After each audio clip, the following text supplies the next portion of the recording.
Boa noite. Boa noite. Raul Jungmann assume o Ministério da Segurança e demite Segovia do comando da Polícia Federal. O novo diretor é o delegado Rogério Garolo. General Braga Neto detalha o plano de ação no Rio de Janeiro e afirma que a intervenção no estado é um laboratório para o Brasil. Ministro Luiz Roberto Barroso do Supremo prorroga por 60 dias o inquérito que investiga Michel Temer. A procuradora-geral Raquel Dodge contraria a Polícia Federal e não pede a quebra de sigilos do presidente. Joesley Batista é novamente interrogado em São Paulo. Ele depôs sobre o envolvimento do ex-procurador Marcelo Miller na delação premiada da JBS Friboi. Supremo Tribunal condena o senador Assir Gurgax, do PDT de Rondônia, por crime contra o sistema financeiro. A pena é de 4 anos e 6 meses de prisão em regime semiaberto. Mas a perda de direitos políticos fica para o Senado decidir. O ditador da Coreia do Norte e o pai dele viajavam com passaportes brasileiros falsos. Os documentos mostram que eles diziam ter nascido em São Paulo. O Jornal da Gazeta está no ar.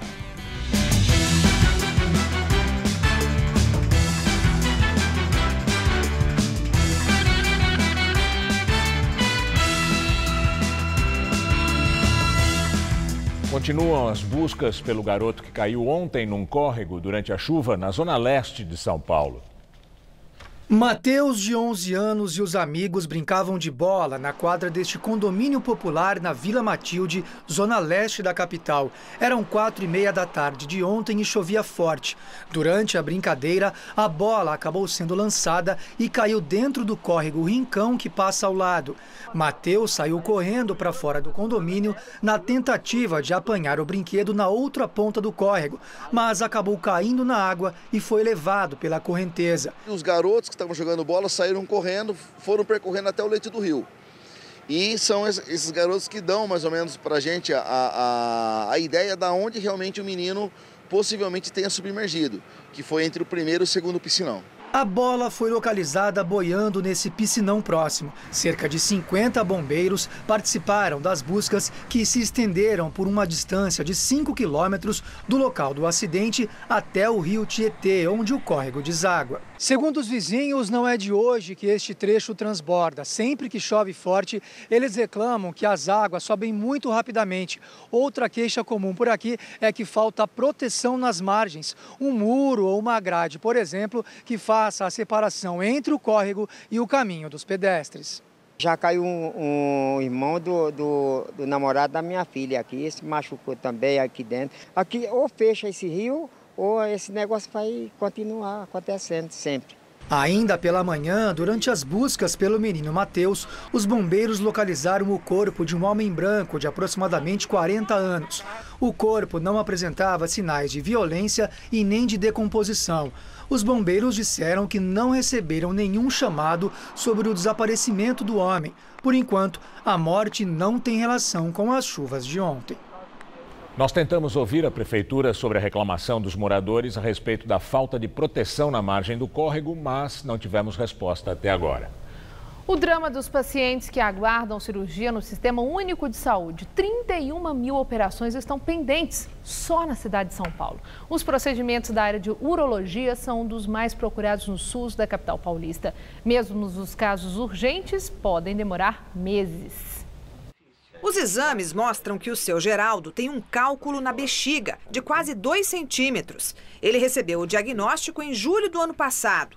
Os remédios já quase não fazem efeito para amenizar as dores intensas. Sinto quando eu vou urinar, dói a urina e não urino quase nada.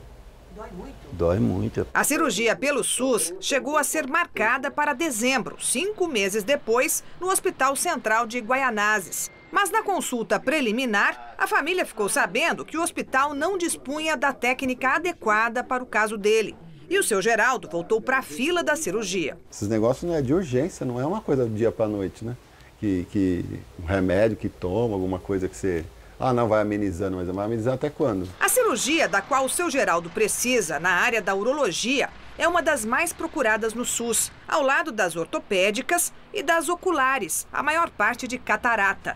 Em São Paulo, a fila por uma cirurgia eletiva, considerada sem urgência, pode demorar meses. Só na capital, 31 mil pacientes estão na espera. Até 2017, no Brasil, 900 mil cirurgias estavam pendentes, sem data marcada. O Conselho Federal de Medicina reuniu informações de 16 estados e 10 capitais. O dado parcial não reflete o tamanho real da fila do SUS, já que os estados que enviaram os números somaram apenas pouco mais da metade das cirurgias realizadas no ano anterior. Em 2016, foram feitas na rede pública 1.600.000 cirurgias, menos que nos 2 anos anteriores, segundo dados do Ministério da Saúde. Em nota, o Ministério da Saúde informou que adotou o modelo de lista única para cirurgias sem urgência em ação conjunta com estados e municípios, com a intenção de reduzir o tempo de espera. O Ministério informou ainda que o número de cirurgias desse tipo cresceu 38% no ano passado. A produção do Jornal da Gazeta entrou em contato com a Secretaria Municipal da Saúde, que ainda não respondeu. Começou hoje o julgamento do tenente-coronel da PM, José Afonso Adriano, responsável pelas compras e contratações de serviços para a corporação. Entre 2009 e 2012, ele é acusado de desviar 7 milhões de reais. Apesar de José Afonso Adriano ser um ex-oficial desde que foi preso no início de fevereiro, o julgamento acontece pela Justiça Militar.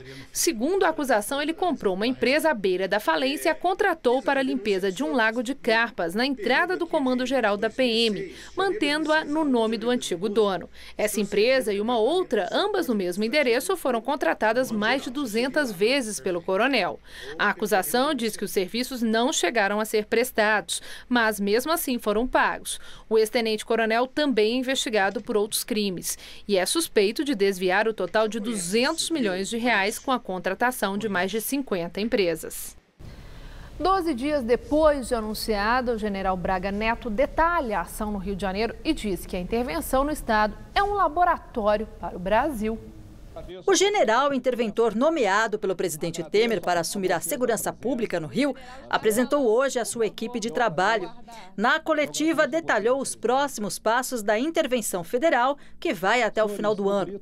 Segundo Braga Neto, o objetivo é reorganizar as polícias e fortalecer o trabalho de inteligência. Eu vejo essa intervenção como uma janela de oportunidades para a segurança pública do Rio de Janeiro, com o objetivo nosso de reestruturar, fortalecer, apoiar logisticamente a segurança do Rio de Janeiro. O Rio de Janeiro ele é um laboratório para o Brasil. Agora, se será difundido para o que está sendo feito aqui para o Brasil, aí já não cabe a mim responder. Para combater a corrupção nas polícias, o militar disse que vai fortalecer as corregedorias. O interventor afirmou ainda que as Forças Armadas vão continuar os cercos em favelas e atuando em inteligência, mas que também podem ajudar a Polícia Civil a prender procurados e descartou a realização de ocupações prolongadas. Não existe planejamento de ocupação permanente de comunidade.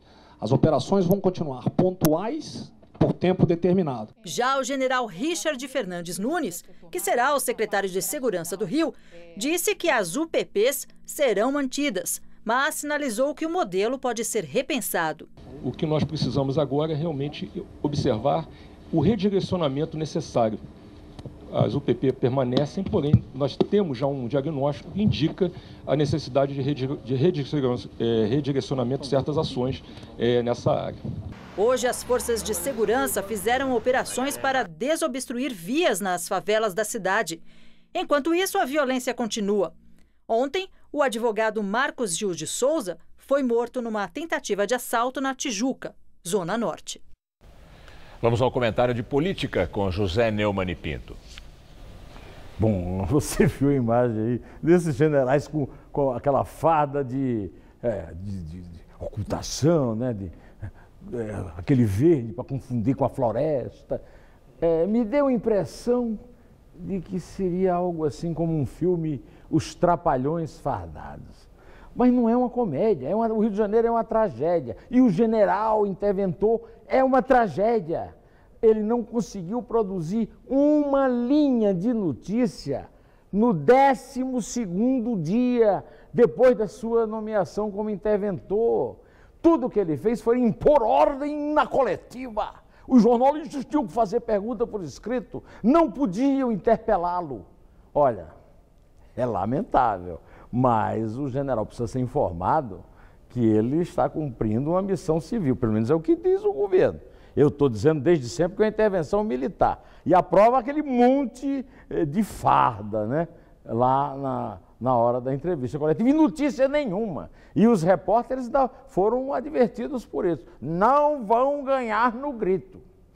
O Fernando Henrique Cardoso, na mesma hora, dizia no Jornal do Brasil que normalmente os governos muito fracos apelam para os militares. E eu completaria que aí os militares vêm e fazem a festa, que é o que aconteceu no Rio. E o Temer é o rei da lambança. Ele, para usar o Jungmann na defesa, colocou o secretário-geral da Segurança Pública, colocou o secretário-geral da Defesa no Ministério. É um general do Exército. A Marinha e a Aeronáutica já estão brigando por causa disso. E o Temer está jogando no lixo uma das conquistas da democracia brasileira, que é o Ministério da Defesa com o civil, porque aí os militares reconhecem a posição de subordinação hierárquica que eles têm num regime, num Estado de direito.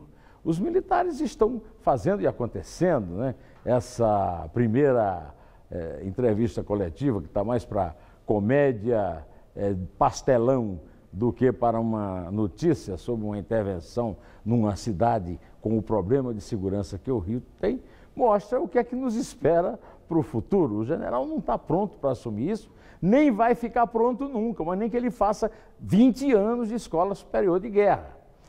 Olha, toda essa confusão, ela é estabelecida pelo fato de que há uma contradição muito grande entre intervenção militar e marketing político. E ao fazer essa confusão, o Temer está arrumando algo muito complicado de se resolver institucionalmente.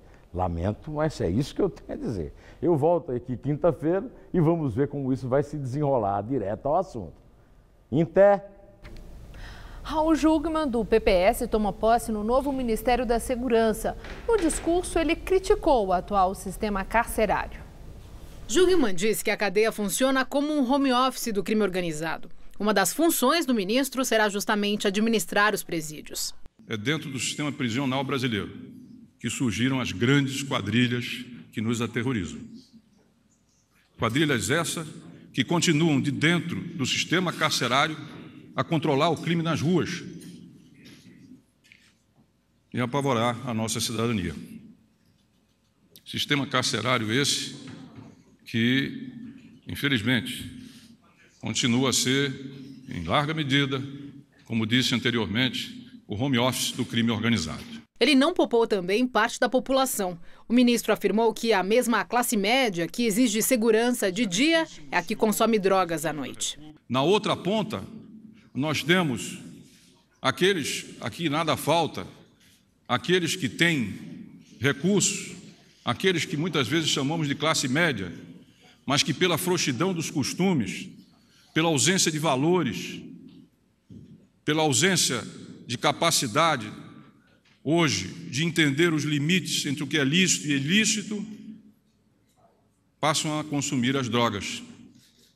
Me impressiona, presidente, por exemplo, no Rio de Janeiro, onde eu vejo, durante o dia, as pessoas clamarem contra a insegurança, clamarem contra a violência, clamarem contra o crime, e estão corretas, e à noite financiarem esse mesmo crime através do consumo de drogas. Com a saída de Jungmann da Defesa, o general de Exército Joaquim Silva e Luna assume de forma interina. Ele será o primeiro militar a ocupar o posto desde a criação em 1999. Depois do evento de posse de Jungmann, o presidente Michel Temer também falou sobre o Ministério Extraordinário de Segurança Pública. Foi uma resposta às críticas de que a Operação Lava Jato seria afetada com a transferência da Polícia Federal para a nova pasta. Mas ele garantiu que as investigações sobre corrupção, que inclusive o incluem, não vão parar. Não volte nesse assunto, porque isso daí vem sendo tranquilamente levado adiante. Não há um movimento sequer com vistas à interrupção. Além da Polícia Federal e do DEPEN, o Departamento Penitenciário Nacional também saem da responsabilidade do Ministério da Justiça e passam para a nova pasta, a Polícia Rodoviária e a Força Nacional. O presidente confirmou ainda que na quinta-feira haverá uma reunião com governadores para discutir segurança, mas não comentou sobre ações específicas como a do Rio em outros estados. Eu chamei e convidei os senhores governadores de estado para, juntamente com o Raul Jungmann, nós fazermos uma reunião e pontualmente vamos verificando caso a caso. O diretor da Polícia Federal, Fernando Segovia, foi demitido por Raul Jungmann, recém-possado ministro da Segurança Pública. O delegado Rogério Galoro assume o cargo. Fernando Segovia deixa o comando da Polícia Federal depois de ficar pouco mais de 3 meses à frente da instituição. Galoro era o preferido do ministro da Justiça, Torquato Jardim, para assumir a Polícia Federal quando Segovia foi nomeado. Em troca, ele foi comandar a Secretaria Nacional de Justiça. Galoro está na Polícia Federal desde 1995 e estava em lista tríplice enviada a Temer em 2017. Logo na posse, o então diretor da PF citou o caso da mala com R$500 mil que envolveu o assessor de Temer, Rodrigo Rocha Loures. Na ocasião, afirmou que talvez uma única mala não fosse suficiente para apontar se houve crime. Antes do carnaval, Segovia se envolveu em outra polêmica ao dizer que não havia indícios de crime cometido pelo presidente Michel Temer na investigação sobre o decreto dos portos. Na ocasião, ele também falou que o delegado responsável pelo caso poderia ser investigado por eventuais abusos nos questionamentos que fez ao presidente. Hoje, antes da demissão, Segovia disse que não poderia comentar sobre a Lava Jato porque a Justiça o proibiu. No fim da tarde, Luiz Roberto Barroso, ministro do Supremo, negou a ordem judicial solicitada por Raquel Dodge, procuradora-geral da República, para que o então diretor da PF não desse declarações a respeito de inquéritos em curso sob pena de afastamento. O ministro considerou que Segovia já se comprometeu em não interferir no inquérito de Temer. O ministro Luiz Roberto Barroso prorrogou por 60 dias o inquérito que investiga o presidente Michel Temer. A Procuradora-Geral da República, Raquel Dodge, divergiu da Polícia Federal e não pediu a quebra dos sigilos fiscal e bancário do presidente. As informações são do jornal O Globo. O pedido da Procuradoria-Geral da República teve como alvo outros investigados no inquérito que apura se Temer recebeu propina para favorecer empresas na publicação de uma medida provisória que alterou regras do setor portuário. Entre eles estão o ex-deputado federal Rodrigo Rocha Loures, o coronel João Batista Lima, a empresa na qual ele é sócio, a Geplan, e a Rodrimar. A solicitação foi acatada pelo ministro Luiz Roberto Barroso, relator do caso no STF. Pouco depois, a Polícia Federal pediu a quebra dos sigilos fiscal e bancário do presidente Michel Temer, mas Raquel Dodge disse que não há ainda elementos suficientes para justificar a medida. A Procuradora-Geral da República, Raquel Dodge, pediu ao Supremo que inclua o presidente Michel Temer no inquérito que apura o suposto pagamento de propina ao MDB pela Odebrecht. O dinheiro seria uma contrapartida a interesses da empresa atendidos pela Secretaria de Aviação Civil. Este inquérito já investiga os ministros Eliseu Padilha, da Casa Civil, e Moreira Franco, da Secretaria-Geral. Esse caso se refere a um jantar no Palácio do Jaburu, Palácio da Vice-Presidência da República, em maio de 2014, em que teria sido acertado o repasse ilícito de R$10 milhões da Odebrecht ao MDB. E agora o comentário de Josias de Souza, direto de Brasília. No instante em que Michel Temer intensifica a sua guerra contra o crime organizado, o ministro Luiz Roberto Barroso, do Supremo Tribunal Federal, autorizou a prorrogação por 60 dias do inquérito em que o presidente é investigado, mais uma vez, por suspeita de recebimento de propina, agora no caso dos portos. Supremo paradoxo. Temer combate o que chama de metástase do crime organizado e não para de protagonizar processos que expõem o câncer da corrupção. Nos últimos dias, Temer tomou gosto pelo hábito de subir no caixote para pronunciar entusiasmados discursos sobre o combate aos criminosos das favelas cariocas. Mas o presidente se irrita quando indagado sobre os crimes do poder.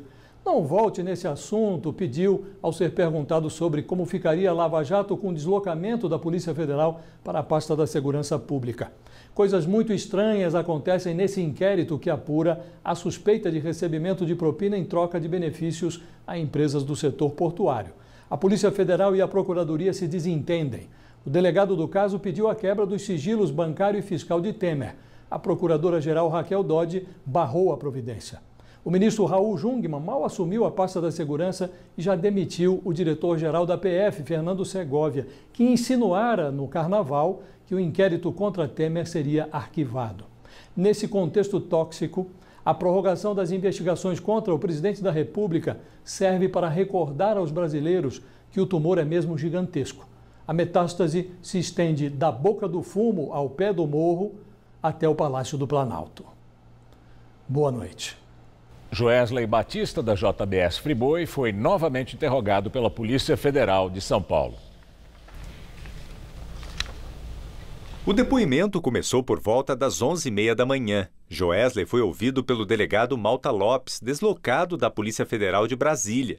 O inquérito apura o suposto envolvimento do ex-procurador da República, Marcelo Miller, na elaboração do contrato de delação premiada de executivos do Grupo JF. Segundo a defesa do empresário, Joesley não sabia que Marcelo Miller ainda estava trabalhando como procurador quando prestou serviços para o grupo e que a JF não fez nenhum pagamento direto a Miller. O inquérito foi aberto por ordem da ministra Carmen Lúcia, presidente do Supremo Tribunal Federal, com o propósito de investigar se havia citação a ministros da Corte. Como não se constatou qualquer tipo de menção aos magistrados do Supremo, o inquérito passou a apurar especificamente a participação do ex-procurador no suposto esquema de colaboração dos executivos da JBS Friboi. Marcelo Miller teria recebido R$700 mil do grupo entre fevereiro e março do ano passado, quando ainda exercia as funções no Ministério Público Federal. Miller se desligou oficialmente do MPF em abril de 2017. Joesley Batista está preso na Polícia Federal em São Paulo desde setembro do ano passado, sob a acusação de violar o acordo de delação premiada fechado com a Procuradoria-Geral da República. O empresário teria omitido informações importantes nos depoimentos. Ele também é réu na Justiça Federal em São Paulo, acusado de lucrar no mercado financeiro por meio de informações privilegiadas.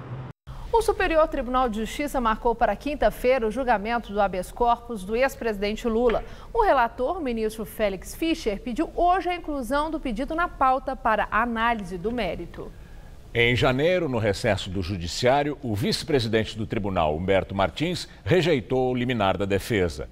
Condenado no processo do apartamento em 2 instâncias, o ex-presidente recorreu ao Supremo. Em carta, o ex-tesoureiro do PT, João Vacari Neto, disse que não intermediou o recebimento do apartamento triplex em Guarujá para o ex-presidente Lula. A acusação foi feita por Léo Pinheiro, ex-presidente da OAS. O documento foi entregue pela defesa de Lula ao Tribunal Regional Federal da 4ª Região, que vai analisar o recurso do petista. Lula foi condenado pela Corte de Apelação a 12 anos e 1 mês no processo do triplex em Guarujá, no litoral de São Paulo. Os advogados do petista alegam que Lula foi condenado com base nas declarações de Léo Pinheiro. Em depoimento, o ex-presidente da OAS disse que Lula era o dono do imóvel e afirmou que foi orientado por João Vacari Neto a reservar o triplex para Lula. Em um dos trechos da carta escrita pelo ex-tesoureiro do PT, ele destaca que não é verdade o que diz Léo Pinheiro e que ele não intermediou o recebimento do imóvel como pagamento de vantagens indevidas. Além de Lula, Léo Pinheiro e João Vacari Neto foram condenados na Lava Jato. A defesa de Léo Pinheiro afirma que o cliente não mentiu e que os documentos comprovam a veracidade das declarações. A primeira turma do Supremo Tribunal Federal condenou hoje o senador Assir Gurgax, do PDT, por crime contra o sistema financeiro nacional. Os ministros também determinaram a perda dos direitos políticos dele, mas a decisão ainda deve ser submetida ao plenário do Senado. Assir Gurgax é senador pelo PDT de Rondônia. Segundo denúncia da Procuradoria-Geral da República, entre 2003 e 2004, ele conseguiu, de forma fraudulenta, um financiamento do Banco da Amazônia para renovar a frota de uma empresa de ônibus gerida por ele, a Eucatur. O banco liberou R$1,5 milhão de reais. O senador teria embolsado a maior parte do dinheiro, R$525 mil, e usado o resto para comprar ônibus usados e prestado contas com notas fiscais falsas. Com a fraude, Assir foi condenado por crime contra o sistema financeiro a 4 anos e 6 meses de prisão em regime semiaberto, além da perda dos direitos políticos, o que proíbe o senador de se candidatar nas próximas eleições. Mas os ministros decidiram que a perda do mandato deve ser submetida à deliberação do plenário do Senado Federal. Pela jurisprudência do Supremo, a prisão do senador só deve ser decretada depois do julgamento dos embargos de declaração da defesa. O Conselho de Ética da Câmara dos Deputados abriu hoje processo de cassação contra 4 deputados federais investigados e condenados pela Justiça. Entre eles está o caso de Paulo Maluf, do Partido Progressista. Na sessão de hoje, foram escolhidos os 12 nomes que vão julgar os 4 parlamentares alvos de processo de cassação. Entre os condenados estão Paulo Maluf, a 7 anos e 9 meses de prisão por lavagem de dinheiro, e Celso Jacó, por falsificação de documentos públicos e dispensa de licitação, quando era prefeito da cidade de Três Rios, no Rio de Janeiro. Os 2 parlamentares estão presos desde o ano passado na penitenciária da Papuda, mas só agora o Conselho de Ética abriu oficialmente os processos de cassação. Mesmo caso do deputado João Rodrigo, do PSD de Santa Catarina, também condenado por fraude e dispensa de licitação quando era prefeito da cidade de Pinhalzinho. Ele foi preso no começo do mês pela Polícia Federal e já cumpre a pena de 5 anos e 3 meses de prisão. O 4º parlamentar é o deputado Lúcio Vieira Lima, do MDB, irmão do ex-ministro Gedel Vieira Lima. Ele é apontado pela Polícia Federal como um dos donos dos 51 milhões de reais encontrados num apartamento em Salvador no ano passado. O MDBista também é acusado de peculato por usar recursos da Câmara para pagar o salário de funcionários que atendiam a interesses pessoais dele e da família. Os relatores dos processos ainda não foram escolhidos, mas devem ser anunciados na semana que vem. Depois, os acusados têm até 5 dias para apresentar defesa no colegiado. Em seguida, o Conselho de Ética tem 90 dias para votar o parecer e mandar os processos para votação no plenário da Câmara.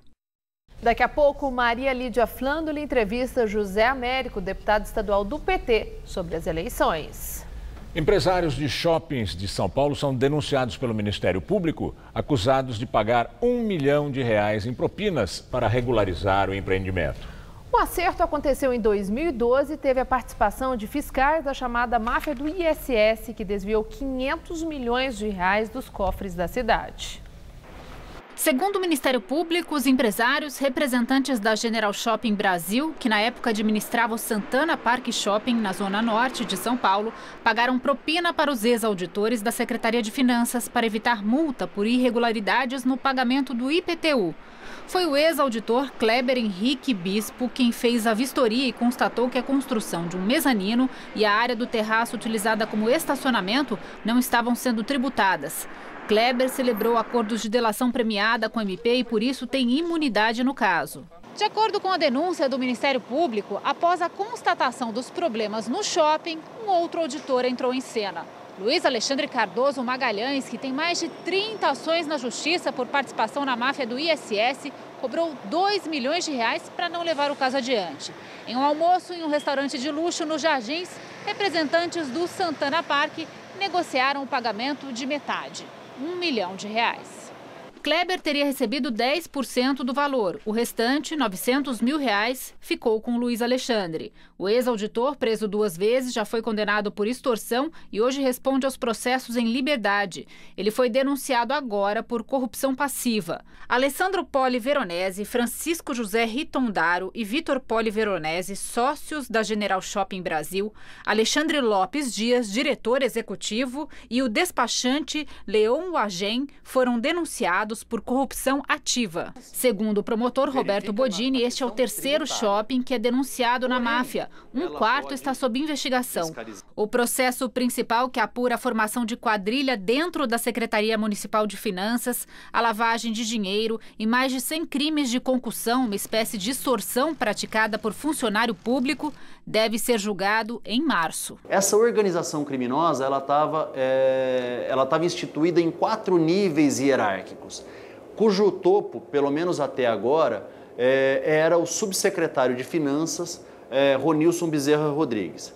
De maneira que aquelas pessoas que estavam abaixo dessa hierarquia, dentre elas o Luiz Alexandre, tinham liberdade de atuarem criminosamente na fiscalização do ISS e do IPTU na cidade de São Paulo. O Santana Park Shopping diz que desconhece o teor da denúncia e que desde 2014 as pessoas citadas não têm mais participação no empreendimento. Já a General Shopping Brasil, que controlava o Santana Park Shopping, não quis se manifestar. A Prefeitura de São Paulo divulgou o edital para a concessão do Ibirapuera e de outros 5 parques da cidade à iniciativa privada. O objetivo é economizar 1 bilhão e 600 milhões de reais. Uma das exigências é que o acesso às áreas verdes continue livre e gratuito. O lance mínimo para quem quiser assumir a gestão dos 6 parques é R$ 1 milhão e 900 mil reais. A concessão será de 35 anos, com assinatura prevista para 24 de julho. E assim nas cidades modernas do mundo, nos Estados Unidos, em alguns países da Europa, as grandes cidades, os parques são administrados por empresas ou instituições privadas.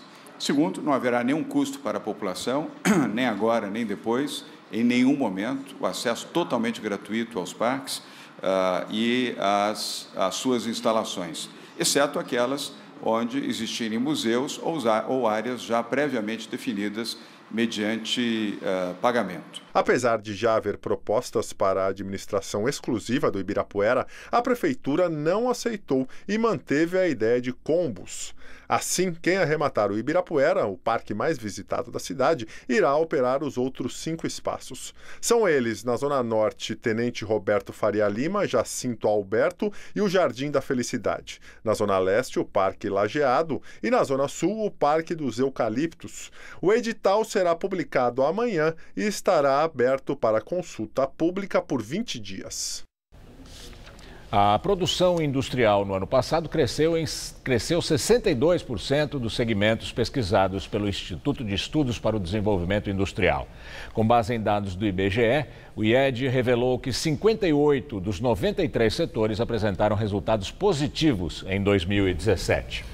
O movimento foi maior no 4º trimestre. A produção de veículos respondeu por metade da alta de 2,5% registrada pela indústria no ano passado. O mês está quase acabando e a chuvarada de ontem livrou fevereiro de ser o mais seco dos últimos 20 anos aqui em São Paulo. Pois é, com esse ar todo aí abafado, voltou a chover hoje na capital. Vamos ver como fica o tempo nos próximos dias com Mariana Armentano.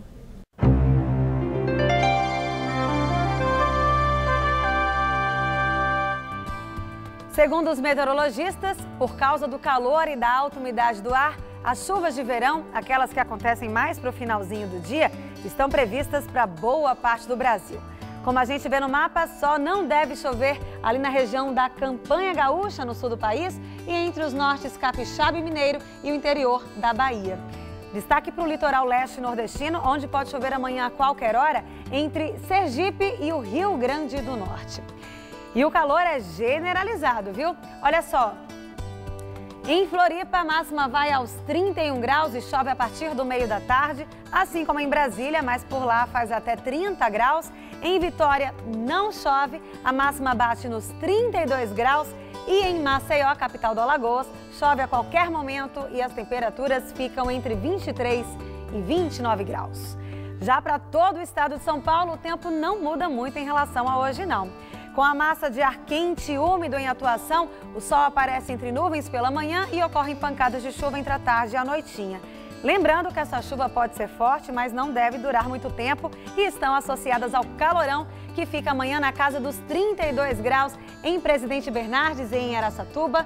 Já na cidade de Ribeirão Preto e Araraquara, faz até 33 graus e no litoral, dia quente também. Teremos 30 graus em Santos e também em Caraguá. E a capital não escapa do calorão não, viu? E com esse tempo abafado, a chuva pode vir forte novamente, bagunçando a cidade. Nessa madrugada teremos mínima de 19, máxima amanhã à tarde de 30 graus. Aí na quinta-feira pode fazer até 29 e na sexta-feira quase nada muda e os termômetros ficam ali entre 21 e 29 graus. Agora as notícias do esporte com Estela Gontijo e Celso Cardoso. Depois, Maria Lídia entrevista o deputado estadual José Américo, do PT de São Paulo. Começamos com uma notícia preocupante. A lesão de Neymar em partida contra o Marselha deve deixar o jogador fora de campo por 2 meses, Celso. Isso é verdade? Está confirmado isso? Pois é, Estela, as informações ainda estão desencontradas, podemos dizer assim. Ele voltaria só em maio, caso decida fazer uma cirurgia para corrigir uma fissura no pé direito. A opção pelo processo cirúrgico foi anunciada ontem à noite, mas o técnico do PSG não confirmou a operação e se diz otimista quanto à possibilidade de contar com o jogador na partida contra o Real Madrid. A lesão sofrida por Neymar na partida deste final de semana contra o Olympique de Marseille pelo campeonato francês é mais grave do que se pensava inicialmente. Exames mais detalhados realizados nesta segunda-feira mostraram que o craque brasileiro teve uma fissura no 5º metatarso do pé direito. Fechado o diagnóstico, começaram as controvérsias. De acordo com notícias veiculadas na internet, a equipe de Neymar teria decidido pela realização de uma cirurgia para corrigir o problema, versão desmentida pelo técnico do PSG, Unai Emery. De faire une opération? Não decidimos fazer uma operação, essa informação é falsa. Nós veremos como o caso evolui para tomar uma decisão com ele, mas, por enquanto, ele está tranquilo. O treinador do Paris Saint-Germain acredita inclusive na possibilidade de contar com o jogador para a partida da próxima semana contra o Real Madrid, pelas oitavas de final da Liga dos Campeões. Enquanto não há uma definição sobre o tratamento da lesão de Neymar, a comissão técnica da seleção brasileira fica em espera. Estava prevista para esta sexta-feira a convocação visando os amistosos do Brasil contra a Rússia e a Alemanha, nos dias 23 e 27 de março, respectivamente. Mas o anúncio da lista foi adiado para o dia 12. Com isso, ganham tempo outros jogadores lesionados, como Fernandinho, Marquinhos e Marcelo. Edu Gaspar, coordenador de seleções da CBF, inclusive não descartou a possibilidade de Neymar ser convocado. Tudo vai depender do desenrolar dos fatos nas próximas horas. Olha, é uma notícia que traz muita preocupação, ansiedade para os torcedores brasileiros, né? Porque a gente tem ali um time que já passava uma confiança para a torcida e agora, se o Neymar fica aí há um mês antes da Copa, depois com essa lesão, você acha que o time pode prejudicar muito o time brasileiro, né? Claro que o Neymar faria falta à seleção brasileira, mas o Tite tem como grande trunfo o conjunto. Tanto que o Neymar passou a fazer parte de um grupo, é um jogador importante, vai fazer falta, mas ainda assim dá para a seleção ser competitiva. Agora, o PSG é que tem o maior interesse, porque tem o sonho de ganhar a Liga dos Campeões da Europa e com o Neymar isso fica mais fácil. Vamos aguardar essas notícias, né? E hoje começa a fase de grupos da Libertadores para os clubes brasileiros, né, Celso? Exato, Estela. O Grêmio enfrenta o Defensor do Uruguai em Montevidéu, enquanto o Cruzeiro tem uma missão complicada contra o Racing às 9h30 da noite, na Argentina. É na base do carinho, da devida atenção. Mesmo fora de casa, é desta forma que o Grêmio inicia a defesa do título da Libertadores diante do Defensor. Boa parte do elenco campeão do ano passado foi mantida e o objetivo é repetir a dose para colocar o clube num nível acima na história da competição. A gente sabe o quanto é difícil ganhar uma Libertadores e esse grupo conseguiu, né, esse feito. Agora a gente tem a possibilidade de tornar o Grêmio, né, o primeiro clube brasileiro a ser tetracampeão, e isso não é pouca coisa. E para este primeiro jogo, válido pelo Grupo 1, o tricolor gaúcho não deverá ter grandes surpresas na formação titular. De mais significativo, Madson chega para ocupar a vaga na lateral direita, no lugar do lesionado Léo Moura. Pelo Grupo 5, o Cruzeiro começa a caminhada na Libertadores contra o Racing na Argentina. O time chega embalado pelo grande desempenho neste começo de temporada, porém o Cruzeiro sofreu uma perda considerável para o duelo. O pai do goleiro Fábio faleceu ontem à noite e o jogador retornou ao Brasil. Sem Fábio, Rafael será o titular. Outra mudança diz respeito a Thiago Neves. Com a boa fase de Arrascaeta e Rafinha, o meia, que está recuperado de dores musculares, pode começar no banco de reservas. Aí jogo difícil para o Cruzeiro, para o Grêmio nem tanto. Vamos acompanhar, amanhã mostramos os gols. E torcer um pouquinho para o Cruzeiro. É isso aí. Obrigada, boa noite, Celso. até amanhã. Boa noite. É com você, Gamberini. O presidente da Coreia do Norte e o pai dele viajaram pelo mundo com passaportes brasileiros falsos. A agência Reuters divulgou cópias dos documentos. Os 2 documentos teriam sido expedidos pela Embaixada do Brasil em Praga.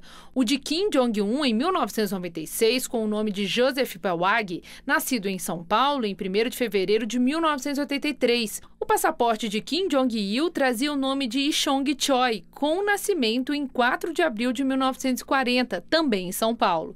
Informantes da Reuters disseram que os 2 ditadores da Coreia do Norte usaram os documentos brasileiros para pedir vistos e entrar em países ocidentais na década de 90. A Embaixada da Coreia do Norte aqui no Brasil não quis comentar o caso. O Ministério de Relações Exteriores do Brasil disse à agência que está investigando o caso, mas que confirmou pelos números de série dos documentos que os passaportes eram legítimos e foram enviados a consulados em branco. O parlamento da Argentina começou hoje a discutir a legalização do aborto. A discussão promete ser longa. Na Argentina, o aborto é ilegal, com exceção para casos de estupro ou risco de vida para a mãe.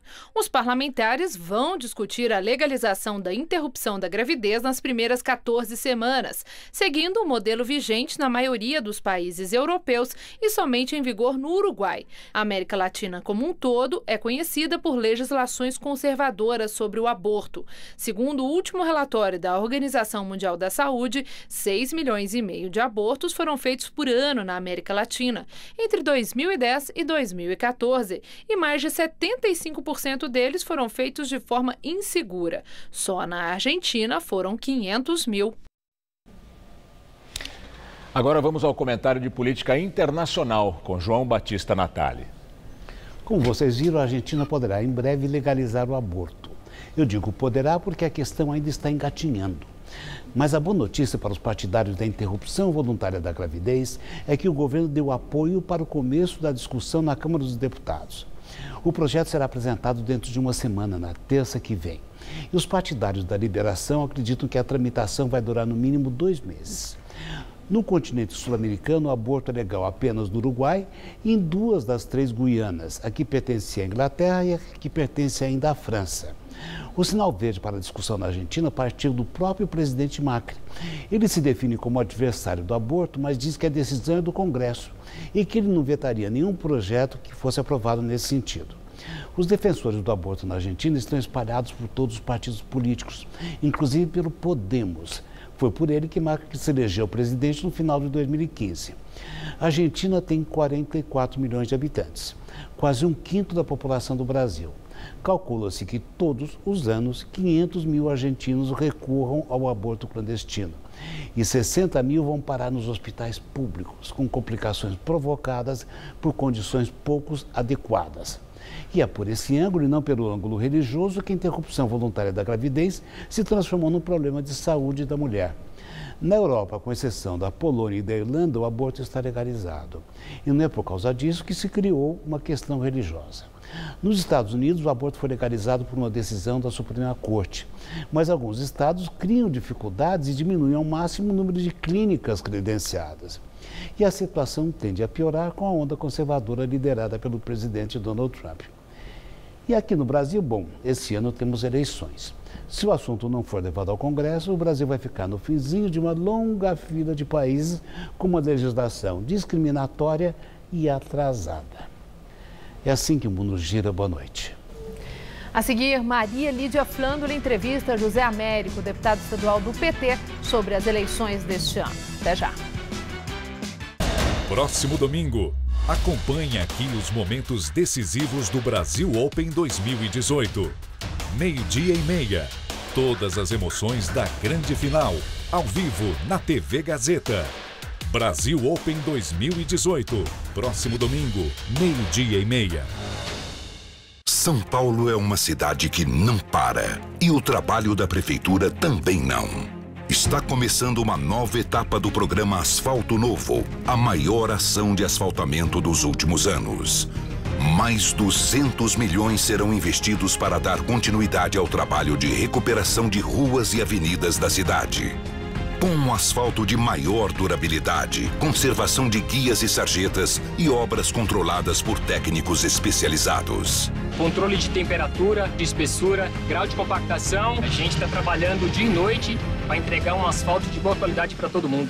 A cidade já sente a diferença nas ruas. Essa obra aqui, ela vale o investimento. Foi uma obra muito bem feita. Faz mais ou menos 40 anos. Foi a última vez que mexeu com asfalto aqui. Agora tá um tapete. O programa Asfalto Novo não para e tem muito asfalto pela frente. Prefeitura de São Paulo. Trabalho, trabalho e trabalho.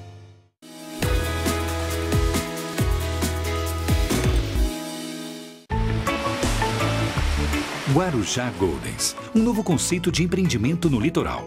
Uma experiência de conforto e bem-estar para a sua família. Vista deslumbrante no melhor do Guarujá. Um resort 6 estrelas para toda a sua vida. Escritura grátis até 28/2/2018. Guarujá Goldens, para você. Tá a fim de escrever a sua própria história? Que tal dirigir a sua própria vida? Então corre pra cá, que a sua hora chegou. Bem-vindo ao Mundo Casper, o lugar certo para você pensar, criar e questionar. Na Casper, razão e emoção se unem para fazer diferente, fazer melhor. E você? Aceita o desafio? Tem muita coisa nova te esperando por aqui. Faculdade Casper Libero. Vestibular 2018. Paixão por comunicação. O que acontece na política, na economia, na cultura, no Brasil e no mundo. Tudo o que foi destaque, as principais notícias do dia e todas as últimas informações. Você confere aqui. Jornal da Gazeta, edição das 10, de segunda a sexta.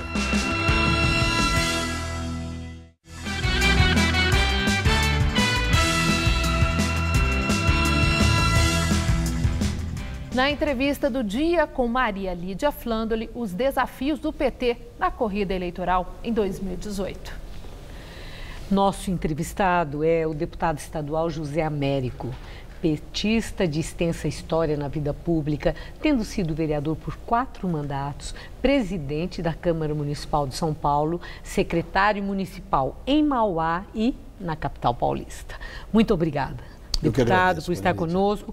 Bom, deputado, já deu para avaliar o quanto essa operação da Polícia Federal chamada Cartão Vermelho, que atingiu em cheio o ex-governador da Bahia, Jacques Wagner, com a acusação que ele recebeu propina, 82 milhões em propina, na construção daquela arena Fonte Nova, deu para avaliar o quanto esse Cartão Vermelho atrapalha ou esvazia os planos eleitorais do PT?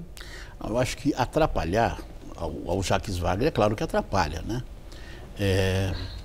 De todo modo, a reação em relação à acusação foi muito grande. 11 partidos se manifestaram ontem na Bahia em apoio ao Jacques Wagner. E a acusação que foi feita pela Polícia Federal é totalmente desprovida de fundamento.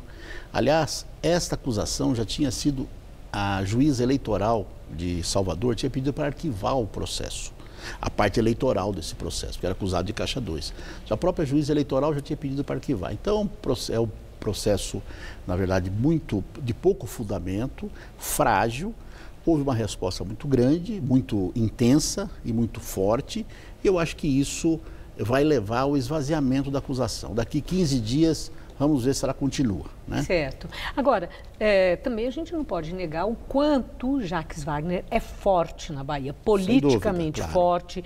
Ele foi 2 vezes eleito em primeiro turno, governador da Bahia. Elegeu o sucessor. E elegeu o sucessor e continua nesse universo da política como secretário de Estado, essa coisa toda. Então, essa solidariedade também não é surpreendente. Sim. Mas, ainda voltando para essa operação, que tem esse nome Cartão Vermelho. Cartão vermelho é cartão de expulsão do jogo.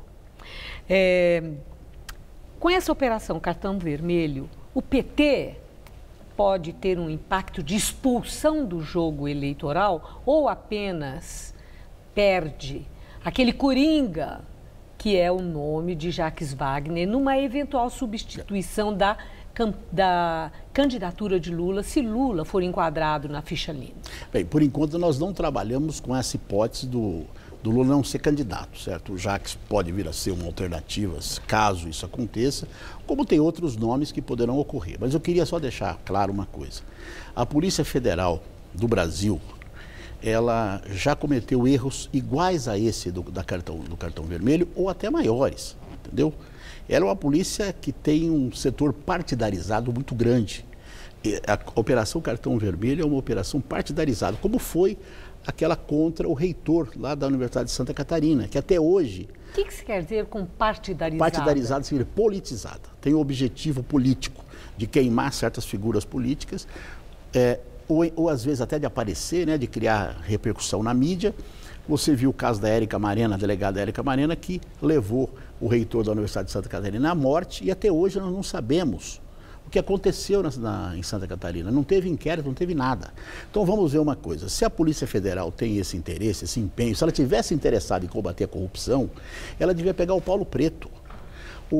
Os extratos do Paulo Preto. Excluindo Jacques Wagner ou também Não, Paulo também, Preto? Também. Acho que tem que investigar todo mundo. Não pode ter dois pesos e duas medidas. Então eu queria que o telespectador tivesse consciência do seguinte. O Ministério Público Suíço, que não é controlado pelo PSDB, o Ministério Público Suíço mandou os extratos do Paulo Preto, Paulo Vieira de Souza, que é o operador de propinas do PSDB, mandou os extratos para Brasília há 7 meses. O Janot sentou em cima e a Raquel Dodge veio e sentou em cima. O que aconteceu? Recentemente ela não tinha o que fazer. O que ela fez? Ela mandou para São Paulo, de maneira imprópria, ela mandou os extratos para São Paulo. E aí a defesa do Paulo Preto usou esses documentos e aí eles vazaram para a imprensa. Mas estava em segredo de justiça, para não acontecer nada, 7 meses sem fazer nada. E o Paulo Preto não foi intimado para depor. Agora, deputado, olha, ele tinha aconteceu uma coisa milhões. agora que me leva a uma outra pergunta, que é o seguinte, nós estávamos falando dessa Operação Cartão Vermelho, que foi surpreendente, etc., e que foi impactante também pela importância de Jacques Wagner e do momento que vive o PT, etc. Aí, quando eu faço a pergunta, vem a sua resposta e jogou já para um outro caso, que é fato, que é também muito ruidoso, que é desse tal Paulo Preto, que é um homem milhões que é acusado aí de estar envolvido em esquema de propina que envolve nomes do PSDB. O que aconteceu agora aqui é de se esperar que na campanha eleitoral desse ano, adversários políticos fiquem acusando um ao outro. Ah, mas tem o fulano, estão falando de nós, mas tem fulano e Beltrano, que fez isso, que fez aquilo, como o senhor fez agora. Ou isso não poderá acontecer na campanha porque vai ser o mesmo que falar de corda em casa de enforcado. Não, eu acho que pode acontecer na campanha eleitoral. Mas queria dizer para você, Maria Lídia, que minha crítica não é ao PSDB, não é ninguém. Minha crítica é à Polícia Federal do Brasil, ao Ministério Público do Brasil. Estou fazendo uma crítica à senhora Raquel Dodge, que é a Procuradora-Geral, e a Polícia Federal, que sentaram em cima dos extratos que vieram do seu Paulo Preto, que foi 7 anos diretor da Dersa, aqui em São Paulo. Sim. Diretor da Dersa. Ele tinha 117 milhões numa conta na Suíça. Os extratos foram enviados e eles ficaram 7 meses sem fazer nada. Eles não intimaram esse senhor para depor. Ele não foi intimado para depor. Então, eu estou fazendo uma crítica à Polícia Federal do Brasil e à Procuradora-Geral Raquel Dodge. Agora, uma outra questão, ainda voltando assim para esse lado, né, uma vez que eu já o apresentei, e é fato, é um petista histórico. E o PT está sofrendo duros impactos com tudo que está acontecendo, como outros partidos também. Mas, considerando a importância do PT no quadro partidário, é que isso aí parece que tem um peso muito maior. E Lula, né? O caso Lula é um líder popular incontestável na história política do país. Mas o que eu vi declarações de José Dirceu, que ele está em prisão domiciliar, mas que ele tem se reunido com militantes do PT, ele tem falado muito sobre política, ele tem se reunido, inclusive, com lideranças dos movimentos sociais. E eu vi uma referência que Zé Dirceu estaria criticando dirigentes petistas que são candidatos na eleição desse ano e que estão muito mais voltados para a sua eleição ou reeleição, ao invés de buscar a consolidação das bases partidárias. O senhor partilha dessa crítica do Zé Dirceu? Não compartilho dessa crítica, porque eu acho que o processo eleitoral, nós estamos vivendo a institucionalidade, as instituições. O processo eleitoral é uma forma de você dialogar com o povo e mobilizar o povo, né? Quer dizer, como é que eu posso chegar e visitar, digamos, 20 famílias em um dia, ou participar de 3 ou 4 assembleias de movimento popular numa semana. Só em processo eleitoral, pré-eleitoral, né? É o momento que eu tenho a possibilidade de falar com as pessoas diretamente ou através da televisão.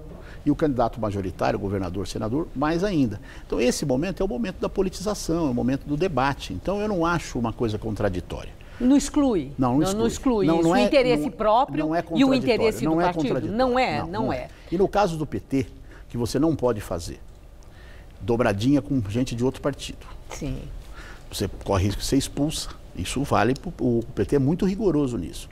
Então não tem jeito de você sair fazendo uma coisa meramente Agora, uma individual. última questão, nosso tempo já terminou, mas eu tenho que perguntar. Claro. Aí uma grande ansiedade, uma expectativa sobre o julgamento do pedido de habeas corpus do presidente Será Lula, nessa quinta-feira. agendado para depois de amanhã. Quinta-feira. Né? Quinta-feira. Qual é a sua expectativa? Para encerrar. Minha expectativa é que o habeas corpus seja concedido. Isso é objetivo ou é um desejo pessoal de um velho amigo? Minha avaliação é que vai ser concedido, porque, em primeiro lugar, eu acho que é uma injustiça que está acontecendo com o presidente Lula, e acho que o STF, pela sua composição, né, e não é exatamente, ele não pertence, o STF não é composto pelo estamento judiciário extremamente conservador que nós temos no Brasil, né, partidarizado e conservador. Eu acho que ele é composto de um outro jeito, então eu acho que eles vão ter sensibilidade do habeas corpus para o presidente Lula. Muito obrigada, Zé Américo. Uma boa noite. Eu que agradeço. Muito obrigado. E o Jornal da Gazeta termina aqui. A edição de hoje. Boa noite.